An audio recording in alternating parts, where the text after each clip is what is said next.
Headline edition, July 8, 1947. The Army Air Forces has announced that a flying disc has been found and is now in the possession of the Army. Army officers say the missile found...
From the studios of Blackwater Media in the city of Atlanta, it's time for another episode of the Shadowland Radio Show. I am your host, Dr. William Lester, and I want to welcome you to another interesting installment of the program. As always, you can listen to this program on demand on our Facebook page. Just type in our name, Shadowland Radio, once you're on Facebook. You can also listen to us on Google+, as well as our YouTube channel, which is Blackwater Media. You can also hear all the clips, full-length clips, going back to June of 2014 at shadowlandradioshow.com. And don't forget, all of these episodes are downloadable as MP3, so you can listen to them in the car or while you're taking a walk or with any mobile device. Everybody's got, whether it's iPhone, iPad, or any Android device, Kindle, or any of those things, the show is downloadable on MP3.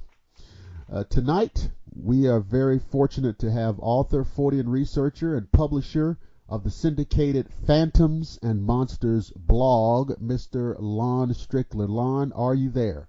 Yes, I am. How you doing, William? I'm doing great, and it's great to have you. Now, it says on your blog, and by the way, folks, I guarantee you, just go to phantomsandmonsters.com, Pulse of the Paranormal, and I mean, it is just a veritable universe of paranormal, cryptozoology, everything you want. There's a lot there.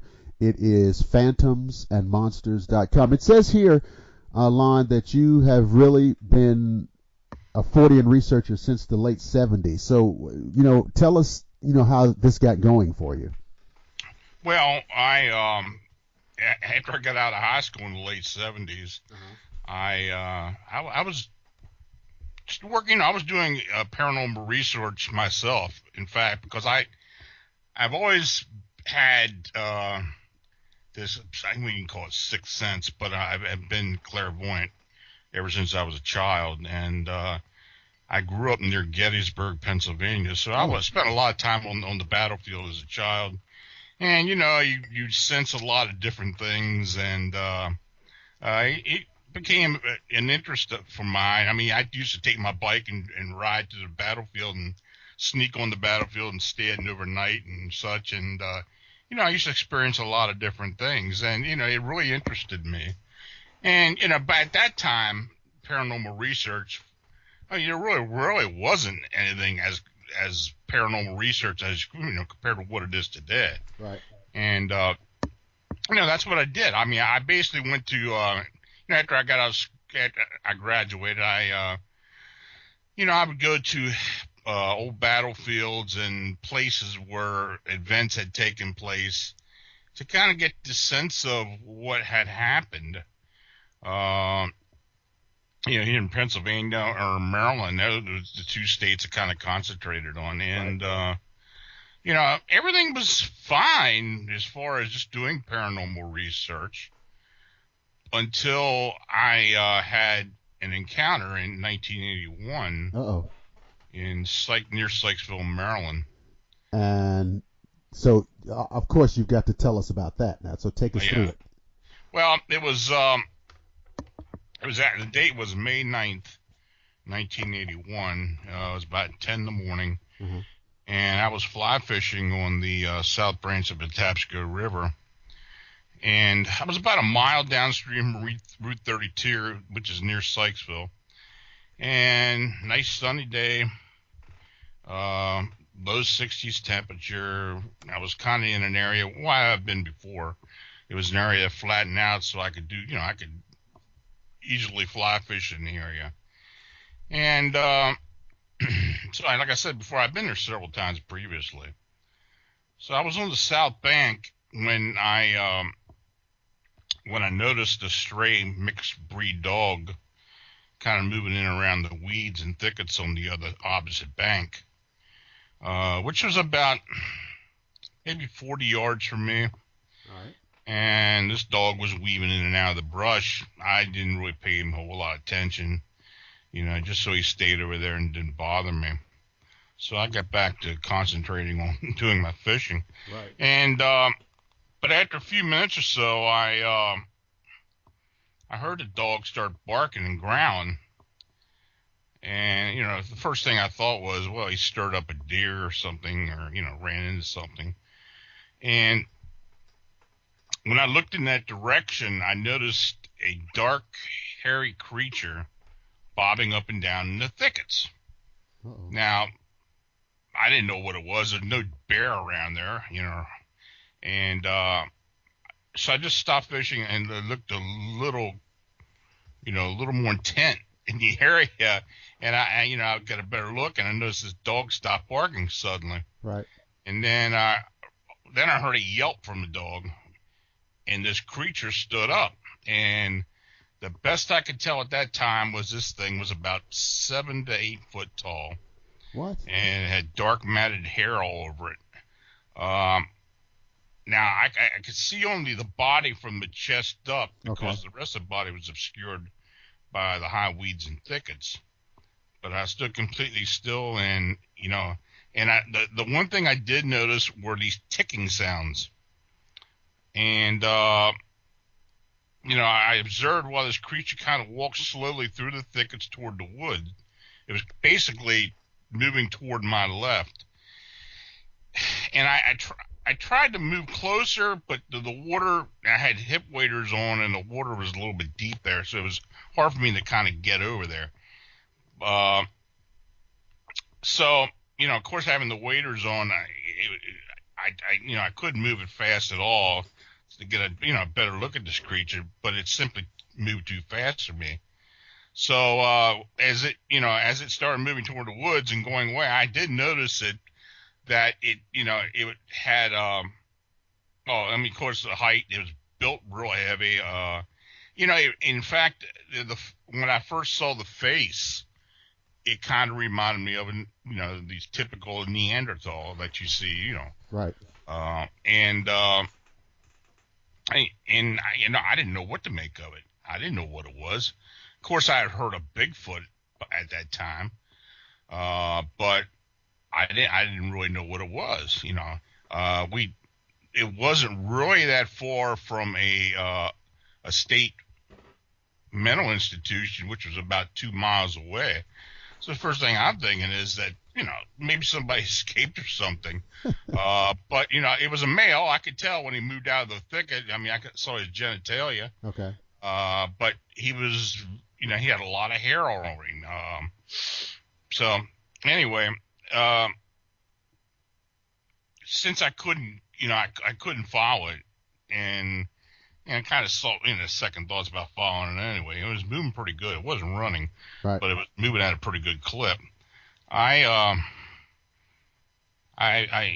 figured I better get back to my car, maybe driving to Sykesville and make a report to the authorities. Right. Because I just didn't know what I saw. So, I got back up onto the road, which was just behind me, but I had to get it back up on, up over kind of a cliff there. And when I got up on the road, I saw the dog. The dog had walked across the river since it was shallow down further. And he did have a little bit of blood I can notice on his backside, but he was moving around pretty good. So I just stayed away from the dog. I just wanted to get in the car and just, drive and find a phone somewhere. So I drove to the nearest phone, which was actually located outside of a bar, which was on the river in Sykesville. The local police told me to go back to the area, or the person I talked to on the phone, and they'd, the police would meet me there. So I got back in the car, and I drove back to the river. And in fact, it was only like a 3-minute drive. It was only like a mile.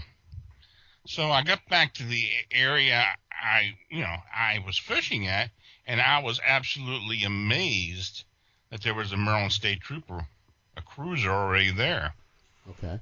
And the state trooper told me to get back in my car and leave immediately because they didn't know how dangerous the situation was. And I could tell there were other people there already. Now, I didn't really get a good look, but I tried to explain to him that, I made the initial report, but he refused to talk to me and told me again to leave. So, I was shocked that somebody had bear already.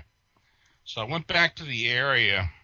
Well, I got in my, I turned the car around and went back into I lived in Sykesville at that time, and I went ahead and went home. So about an hour later, I went ahead and got the car and drove back down again.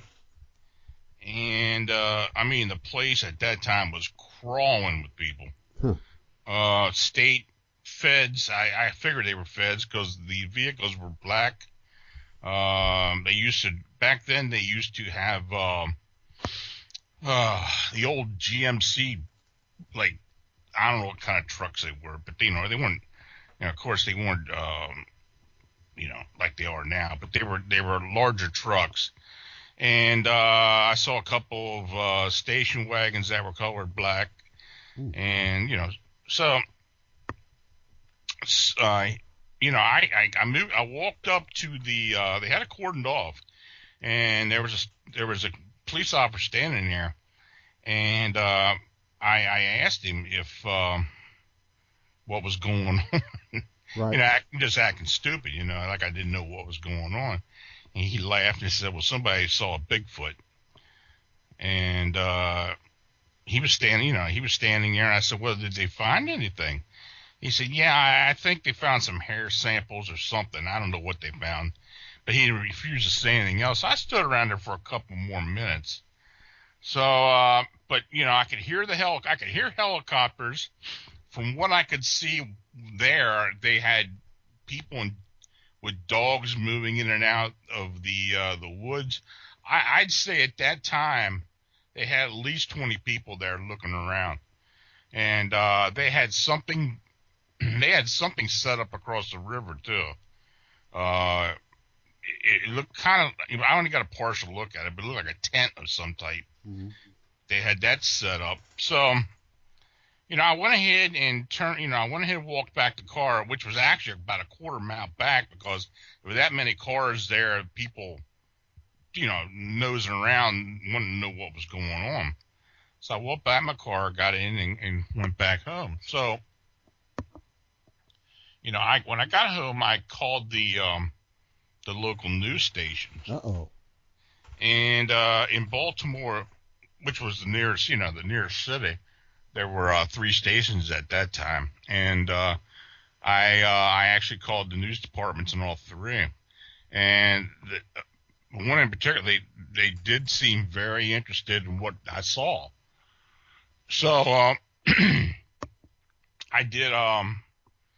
They told me, well, we're going to investigate this, and they got my name and everything, number, and they, he said, we'll call you back and we'll talk to you. I said, fine. So, the one day went by and I didn't hear anything, nothing on the news or anything. And I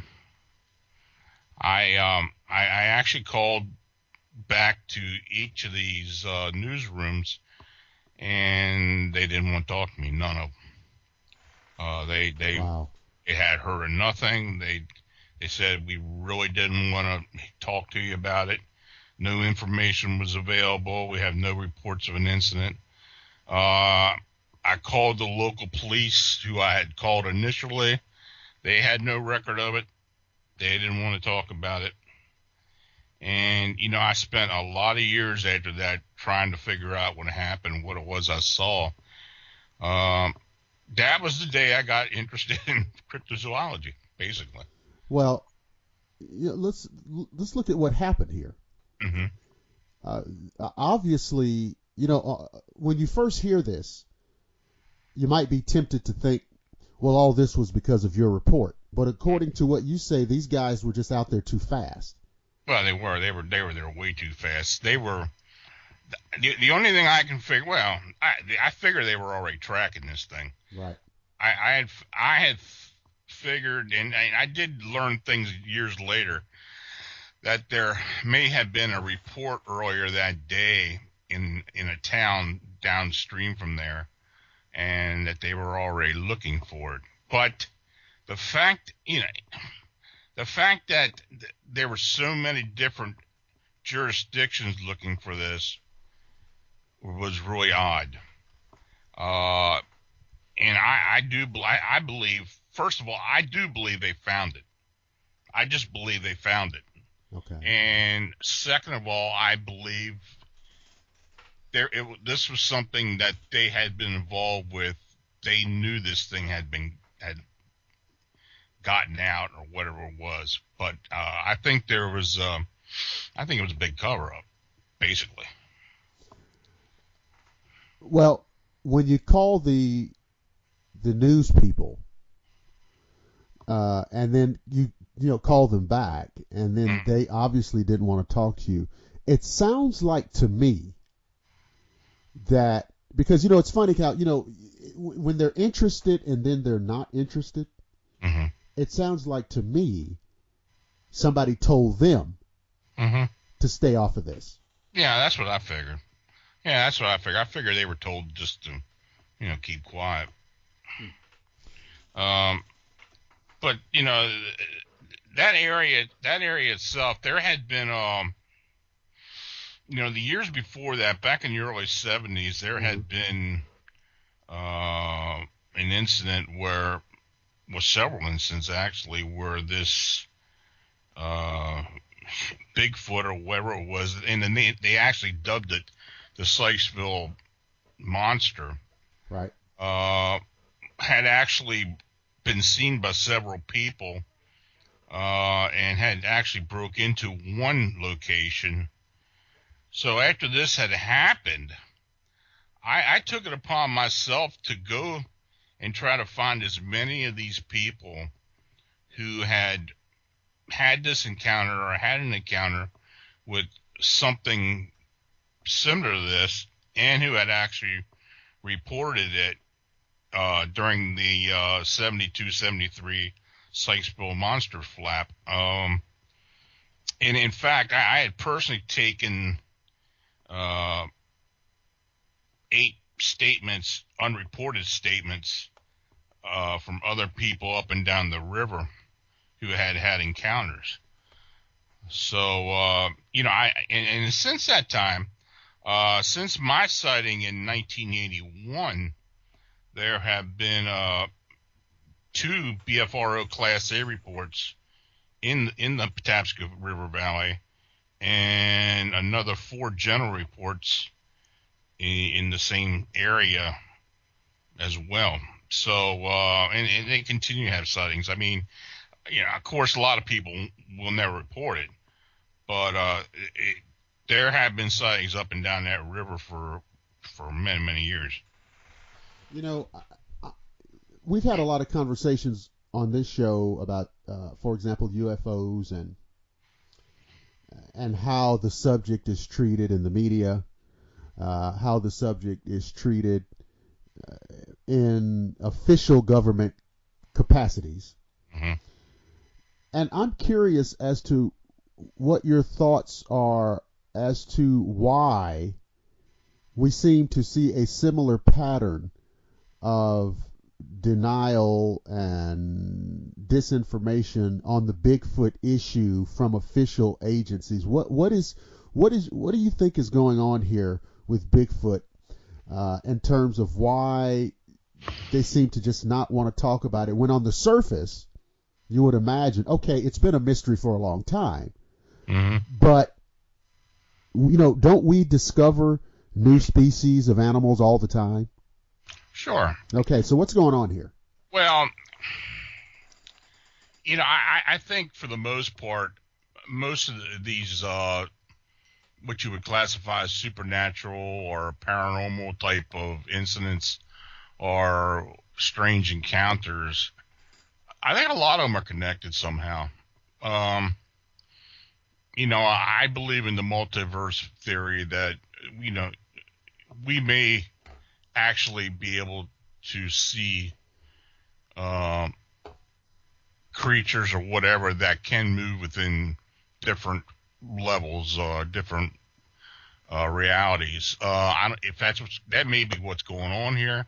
I don't know. I have no way of proving that, but it just seems that the people do see a lot of different things, different types of cryptids, aliens, humanoid type beings people can't explain, right, strange lights, this and that. I mean, it's, I do believe there's a connection somehow. I don't think there's much distinction between a lot of this phenomena. I think there may be a common thread that we just don't know about, but I think the government, as far as trying to keep the lid on this type of thing, I think their feeling is that if we did know the truth, they're not really sure how we would handle it, and I don't think they believe that they have the capacity to control it once the genie's out of the bottle. If everybody knew that there were aliens, and there were definitely aliens, and that there were Bigfoot, and there were some other type of phenomena. Well, what are the scenarios? I mean, I agree with you. I definitely agree with you, but I don't. What do they think the scenario is? I mean, so tomorrow they come out and say, well, yes, we've established that Bigfoot is real. Okay, that's great. That's interesting. Let's talk about it. Let's read about it. Let's get some real scientific inquiry going. Okay, so what's the problem? Well, there are a lot of people that kind of live on the fringe as far as conspiracy theories and such. Yeah. And I think the biggest thing is that they're worried that some people will just take it to the extremes and cause problems. And I believe that would actually happen. I think. Well, there are. You know what, Lon? Of course, there are. And you said it very nicely. People that live on the fringes. What we really are saying is that there are people out there that are very crazy. Mm-hmm. And this would be the kind of thing that would motivate them to do something very crazy. Mm-hmm. So I agree with you. I would say, well, crazy people always find motivations to do crazy things. So you're saying that they just would rather not have this on the radar. I think that's the biggest reason. I really do. Now, I've got a lot of different theories about possible government involvement with other entities. There's always been this theory that there are alien beings that the government is working with to this and that, underground facilities, and there is evidence for a lot of this type of stuff. I mean, if you want to think outside the box, and I get a lot of different reports about a lot of different things, and I've been involved with people that are, that swear they've had experiences and been through abductions and lost time and such. You take all of it in conglomeration. I mean, there is something going on. I mean, there's no doubt in my mind there's something going There are a lot of things going on, but I think they, for the most part, the governments are just trying to keep the lid on as tight as they can, and there are people that advocate disclosure, and of course, for the most part, for UFOs and alien life. But I always say to these people, you better be careful what you wish for, because if the truth does get out, and if it's anything near the capacity I think it is, I think we may have some problems. Well, yeah, there's always been this kind of conversation. I've heard, at least you probably have too. People say, well, the day after disclosure, what's that day going to be like? It really is something serious to think about, because probably for people like you and I, we will find it fascinating, and we will recognize the change and these kind of things. But there are people out there who, as I think about it, I realize there are people out there who will have a very difficult time kind of collating this into their worldview. No, absolutely. Well, look at, a perfect example is 9/11. Just look how people reacted to 9/11. It was, it wasn't a centralized thing, just people in living in New York. It was people nationwide and actually worldwide freaked out. Say something like that happened from some type of alien invasion scenario, or Well, no, I agree, and as you mentioned 9/11, what flashed in my mind is the following thing. So now, what are we? We're 15 years on from that, right? And that event triggered so many things that there are people in this country today, and I typically we don't do politics here, but I have to say this. There are people in this country now who actually want to, I guess, ban or forbid or disallow anybody in America being a Muslim. Yep.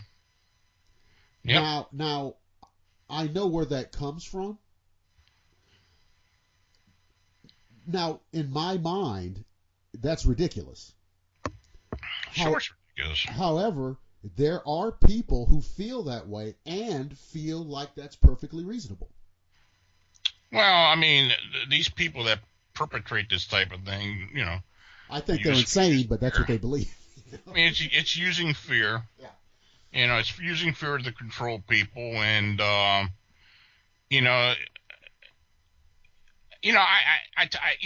always thought that, well, not always thought, but I've thought that a lot of times when we are shown scenario like in Hollywood, right?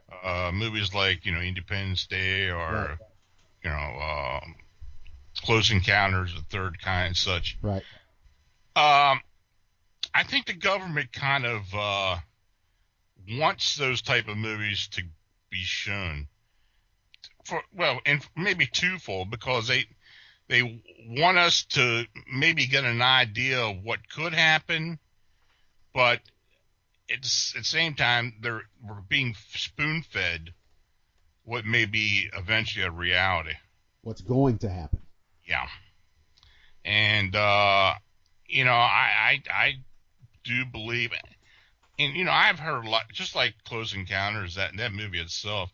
I had heard a lot of different rumors about that movie, how the actual government was involved in maybe some of the script and how it was actually, how the movie was developed. Well, J. Allen Hynek was in the movie. He was in the movie, absolutely. Yeah. So, I think you're right. I think that go all the way back to there's a few movies in the 50s, The Day the Earth Stood Still, with Michael Rennie and Patricia Neal, and then you had the other one, Earth versus the Flying Saucers. Mm-hmm. That was one where you had the UFOs basically blowing up Washington D.C. Mm-hmm. Yeah, I think ever since Roswell, even though Roswell wasn't a big event at the time, Mm-hmm. and it took until the early '80s for people to really start concentrating on it. I think, like I said before, we've kind of been spoon-fed what possibly may happen, and that if something would happen, we wouldn't be totally shocked. But the fact is, they're not gonna open it up and let us know what's in the right. What's in the genie bottle. Right. And I've said this a lot of times because I've heard people, the disclosure type people, and I'll say it again. The idea that some official is going to step up to the podium and speak into the microphone and tell you everything that you want to know about, aliens and flying saucers, that day isn't coming. No, it's not going to come. That day isn't coming. No. But let me ask you this.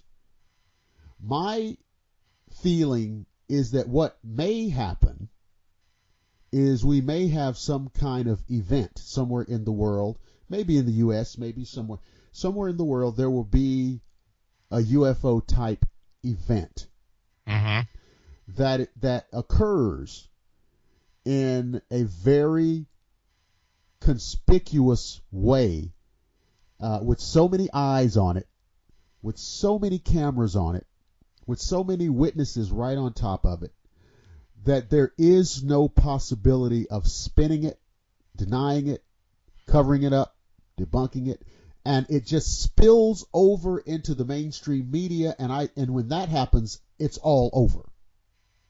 Yeah, I mean, they're going to try to control it somehow, but yeah, you're right. I mean, if something does happen, and with the news being instantaneous now and 24 hours, 7 days a week, if something does happen, it for the most part is going to get out there. Right. I mean, and I doubt they're going to be able to put a lid on it. If it was, it may happen and they may be able to put a lid on it, but I doubt it. If something happens in a major metropolitan area, if something happens in London, if something happens in Los Angeles, if something happens in, Moscow or something like that, where it's like, even before you can assess the situation, it's just running in tape loops on television. Mm-hmm. Yeah, I mean, there have been cases, cases that actually have happened in the past where, that there has been involvement where we do know that there has been a cover-up because of the possibility of it being some type of non-terrestrial involvement. My friend and my colleague and I, Butch Witkowski, and I have been investigating a case that happened. I had him on the show a few months ago. Oh, did you? Yeah, he's a good guy. He talked about the Todd Sees case. I don't think he did. So if that's where you're going, take us there. Well, Butch and I work on a lot of things. We have been working on the Pennsylvania Dogman sightings that have been. Yeah, we've been doing that now for a couple of years. But in August of 2002, actually the date was August 4, 2002, a gentleman by the name of Todd Sees rode his his ATV from his home on the base of Montour Ridge in Northumberland County, PA. And it was just a short jaunt up the mountain trail. It was adjacent to a sprawling high power line. After he had failed, he was going up there he said to spot deer. After he had failed to return home after about 6 hours, the family became concerned and notified the authorities. A massive search ensued, included search and rescue personnel with search dogs and helicopters, local state police, as well as it was an organized search team. Basically, it numbered about 200 volunteers. The entire area from top of the ridge, adjacent woods, and family property was explored, including a small pond which was located about 70 foot from the Sees house.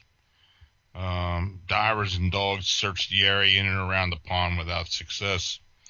The actual effort maybe continued for about 36 hours until the second morning of the search. A family member noticed something in the bushes around the pond, and Todd Sees' body had been discovered in an area that was heavily searched the previous day. Now, since that time,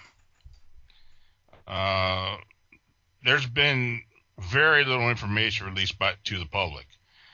The death was actually ruled a fatal cocaine toxicity, despite evidence suggesting that something else may have likely occurred. The circumstances involved in the recovery, handling, autopsy, and the final arrangements of the body were mired in controversy. Like I said, Butch Wachowski and I have been working on this with others, and it's a continuing investigation. But we have been able to come up with some information since then. But the bottom line is, there were that day of the disappearance, there were two fishermen at one location, and another farmer, which was below the power line. Each of them noticed a saucer-like craft hovering over the ridge above the power line, and they noticed it pulling something from the ground up into the craft. Oh. Now, when this became known, and during the search, other individuals, and I believe it was the military, became involved with this, because in fact, the day the body was found, they cordoned everything off, of course, but they took all the searchers to another location, closed the door, and basically told them not to say a word about anything. They were told not to speak a word about any of this, what they had seen, what had happened, or anything. And since that time, it's been almost impossible to get information. But after all these years, people are starting to talk, and we believe, of course, there's something that has been told. His body just shows up in an area where it had been searched before, and there's just too many unanswered questions. I think he did. You know what? I think Butch did reference this, because he got into the subject of quote human abductions. Right.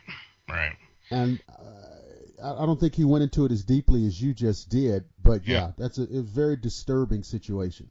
Yeah, and it's at the point now. Now, we've been investigating about 2.5 years, and in fact, that's how Butch and I met each other. I had decided to start looking into it again, and he and his team had been looking at it for years. So we formed, we got together and put our heads together, and we've been doing a bit here and there since that time, and we've actually come up with a lot of different things. But we're not at a point now where we're going to make any judgments on what would actually happen, though we do have theories on what did happen, and we're kind of leaning in the direction that this may have been an actual alien abduction of some type. That went terribly bad. That went, well, either went bad or that, it went bad. The person that had actually been abducted didn't survive. Right. And but since obviously that's not the typical, as far as we know, that's not the typical abduction scenario. No. What is that about? I mean, why would it have to go that way? Are we? Yeah, you're right. We're theorizing, we're speculating, but in the face of the lack of any other information, what else can we do? Why? Why would the person be killed? I mean, what are we dealing with here? That's just it, and we don't have enough information to really come out and say why that happened. But the one thing we do know is that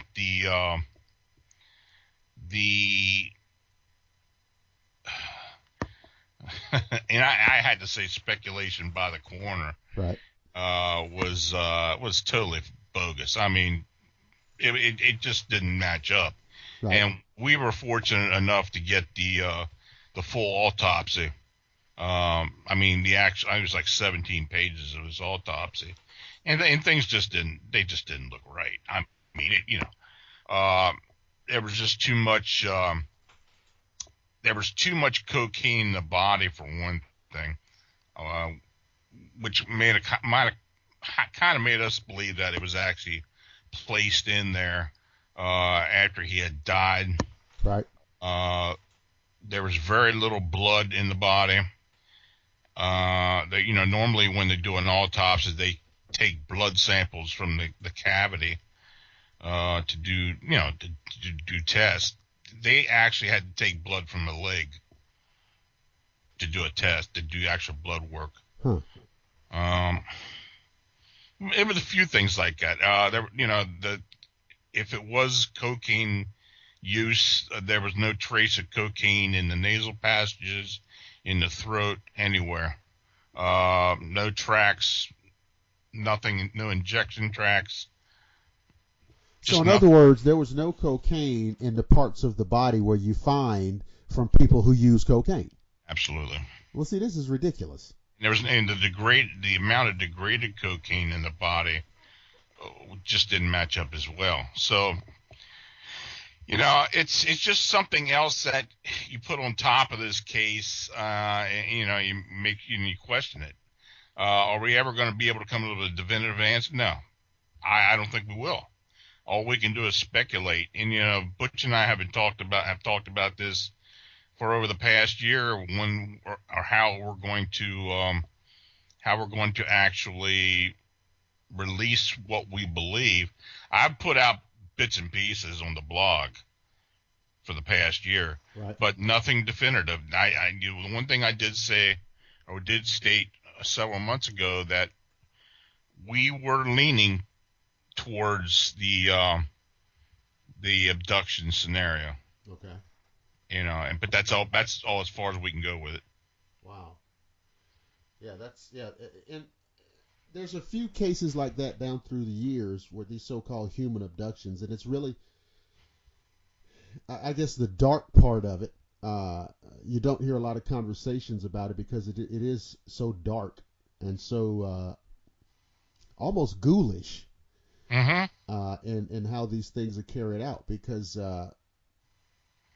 we've all seen these various results of like cattle mutilations, and when you end up with a human being, I mean, what state was his body in? It was an advanced decomposition, more so than you would think after 36 hours. And the fact that there was very little blood left in the body kind of made you think that something was up. There was no lividity marks on him, which was strange. I mean, there was no pulling of the blood in the lower parts of the body. If he had actually died like he was found, there should have been lividity on the back, on his Right. back, it was not there. Yeah. Wow. Yeah, it's a strange case, but It's very strange. Now I see here. Now you have. I think this is a book series, Phantoms and Monsters, here that people can get on Amazon, and it's like there's one called. Well, they're all the main title, Phantoms and Monsters, and there's one called Mysterious Encounters. It's the newest one. That's the newest one. Okay, then the next one is Strange Encounters, Bizarre Encounters, and then Cryptid Encounters. That was my first one, right? That was the first one, Cryptid Encounters. So now, folks, all of these are on Amazon right now, and they're downloadable, Kindle edition, and I recommend you check them out. Now, according to this too, now people can get a subscription blog from Phantoms and Monsters. Is that right? Yeah, all they got to do is go to the blog itself at phantomsmonsters.com. In the upper right corner, there's a module there where you can actually put your name in there, and you can get a daily newsletter of the previous day's blog. And I actually publish on Mondays through Saturdays, and the next morning it's sent out in email. So and I've been on the blog. That's an incredible amount of work there. So you must, like you said, you're on this thing every day, huh? Yeah. It's at least 6 hours of work per day, I guess. Yeah, and you're just searching and trying to gather the information. But I'm grateful for the people that do send in information, send in sighting reports. I've got a lot of people that do help me out and send stuff in. Because if they didn't, I tell you, I'd be going stir crazy. Right. But no, I'm just recommending it to people because there's just so much there, and old cases, new cases, because I know you feature a lot of cases. Before we went on the air, we were talking about the entity case from was that in the 70s or 80s? The dates on that were that was 74. 74, okay. The entity case. See, that goes all the way back. Back in those days, of course, Amityville. Back in those, I guess, those early days of paranormal research. So, but there's a lot of people who come into the paranormal as an interest. Sometimes they don't know about the old cases. Oh, yeah. And they're very surprised to find out about these older cases. I was talking to someone last week, and they've never seen or heard of the Patterson-Gimlin film. And that's hard to believe, but I know. Yeah. I mean, it's hard to believe, but they just become I think they just kind of recently got really, really heavily interested. Yeah. And it's like, well, I don't know, or maybe they'd seen a photo still from it, and maybe they didn't recognize the term Patterson-Gimlin, right, or something like that. But because that may be, in my opinion, like one of the best pieces of Bigfoot evidence ever. What do you think about that? I believe the evidence points toward it being an actual Bigfoot. Okay. Of course, there have been people testing this thing and picking it apart for many years, but I believe that it does actually depict a live Bigfoot. Now, okay. Is Bigfoot flesh and blood? Well, I think there are flesh and blood Bigfoot, but I also think there are. And I'm talking about Bigfoot that actually breed as a population. Right. But I also believe there's an interdimensional or multiverse aspect of these things where they, not all Bigfoot are alike. Of course, there's a lot of different types of sizes, ranges, and everything. So, did the Bigfoot that you saw and when you were out there fishing, how does it compare to what you see in the Patterson film? I mean, like you said, there's a lot of variation. Less hair. Less hair? Okay. not as bulky. More, like I said, Neanderthal is a good description of it. I had a sketch mocked up of what a gentleman down in a former sketch artist down in Florida did this for me, and I've got it on the blog. If you do go to the blog, and on the right there's several links to pages. If you look for the Sykesville Monster Encounter, the image will come right up. I just pulled it up. And if you notice it does look more like a Neanderthal or early man, and that's what it looked like to me. I at the time, this was around that time when the people had thought about the Boggy Creek thing, and right. I had just moved to the area a few years before that, so no, I didn't know much of anything about a Sykesville monster flap or a Bigfoot flap from before. I didn't find out about that until after my incident. That's why I started investigating it myself. And so when I saw it, I didn't know what I was looking at. I had no idea what I was seeing. All I know was it wasn't human, and it wasn't an ape, and it was just something I couldn't explain. Well, yeah, if it looked anything like this image here on the blog, and like folks, like you said, go to phantomsandmonsters.com, go over to the right-hand side. There's a little menu there, and just click on Sykesville Monster Encounter, and I'm telling you, yeah, it's not an ape, it's not a man, and yeah, if I had seen that out there messing around in the bushes, I would have found somewhere else to be. Yeah, I know. People today, if they see something like that, they probably wouldn't report it to the police. They'd probably report it to some people who actually go out and hunt for Bigfoot. Right. But back then, I didn't know what I was seeing. There was no Bigfoot organizations back then. Right. So that's why I reported it, because I've had people ask me, well, why'd you call the police? Well, I didn't know what this was. Right. Wow. So there you go, ladies and gentlemen.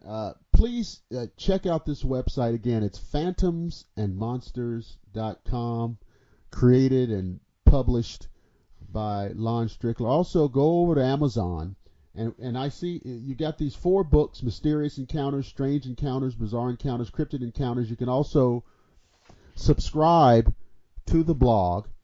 It's $1.99 a month. You can't beat that. And so I recommend you check it out, and it's a really great resource for your paranormal, your cryptozoology, your all of your strange encounters, your UFO information, everything. Lon, listen, we're just about at the end of the show. I want to thank you so much for being our guest on Shadowland Radio Show. And is it out of the question to get you to come back at some point in the future? I'd be glad to. Absolutely. Well, thank you so much. I want to remind everybody that if you go to our YouTube channel, Blackwater Media, and you listen and you like the show, please go ahead and subscribe so that you can get, quicker access to all the shows. It comes right to you. And like I said, we have all the episodes. I think there's maybe 51 or 52 episodes available right now to listen and download. Also listen to us on our Facebook page. That's the Shadowland Radio Show, and Google Plus, and also our main website, which is shadowlandradioshow.com. When you go there, just click on the tab that says episodes, and it's just, you can scroll all the way down to the very beginnings of the show. And the first show I ever did was a show where I talked about skeptics and debunkers and how silly it can all get sometimes. So that's the very first episode of Shadowland, and it kind of sets up for everything else. So, ladies and gentlemen, that's it for this installment.